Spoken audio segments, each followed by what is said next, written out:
Буквально несколько минут назад центральные СМИ сообщили чрезвычайные новости о семье генерального директора Первого канала Константина Эрнста и работе антикоррупционного комитета. Сегодня утром в Москве, благодаря работе полиции и антикоррупционного комитета, прошли массовые аресты преступных элементов российского шоу-бизнеса.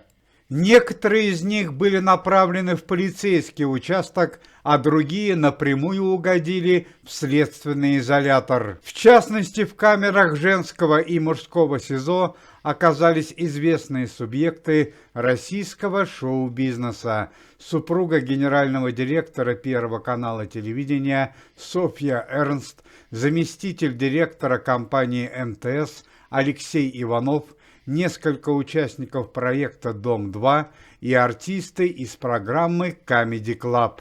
Генеральная прокуратура Российской Федерации и антикоррупционный комитет во главе с Никитой Михалковым, который уже на протяжении более полугода борется с преступностью и коррупцией в мире российского шоу-бизнеса, обвинил следующих преступных элементов по следующим направлениям. Жена Константина Львовича Софья Эрнст обвиняется в заказном преступлении против команды Никиты Михалкова. У 35-летней женщины при обыске были обнаружены схемы здания антикоррупционного комитета и телефонная переписка с исполнителями преступления. Супруга Эрнста, российская модель и актриса Софья, будет находиться в одной камере женского изолятора с другими преступными элементами шоу-бизнеса, мамой Натальи Королевой Людмилой Порывай, которая находится в СИЗО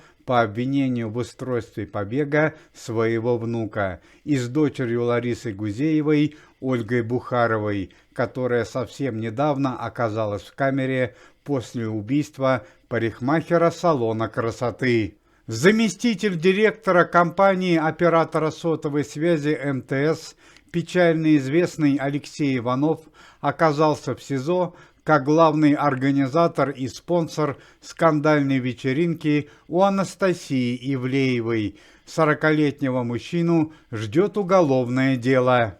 Артисты из программы Comedy Club вместе с Софьей Эрнст были задержаны как обвиняемые в покушении на антикоррупционный комитет. Ну а участники телепроекта «Дом-2» оказались в полицейском участке в связи с финансовым мошенничеством и постоянной неявкой в военкомат, уклонением от мобилизации. Сам Константин Эрнст, который продолжает оставаться на свободе в связи с дружбой с высокопоставленными друзьями из высших эшелонов власти, пока никак не комментировал арест супруги.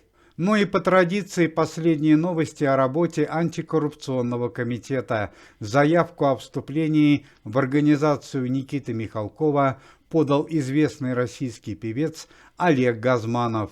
Помимо этого, антикоррупционный комитет начал проверку имущества и недвижимости, расположенной на территории Российской Федерации, певиц Кристины Орбакайте и Аллы Пугачевой. Уважаемые зрители, если вы поддерживаете закон и порядок, то можете поставить лайк под видео и написать поддерживающий комментарий.